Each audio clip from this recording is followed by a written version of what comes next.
કોઈને વધારેમાં વધારે સજા કરવી હોય ને, આ તો આમ તો સમજણની વાત છે વારે વારે, પણ જો તમે અમુક વ્યક્તિઓને તો એવા કઠોર હોય, એવા પથ્થર બની ગયા હોય, અને કહેવાય ને આપણે જાડી ચામડીના, કે એમને સજા થતી હોય ને તો એમને ખબર જ ન પડતી હોય.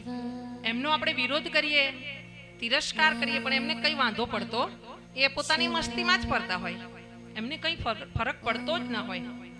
હા, પણ જે સમજદાર વ્યક્તિ છે, જેને ખબર પડે છે, તેને આપણે વિરોધ કરીએ ને તો કેવો વિરોધ કરવાનો? એની સાથે પ્રેમથી વાત કરવાનો બંધ કરી દેવાનો 2 દિવસ.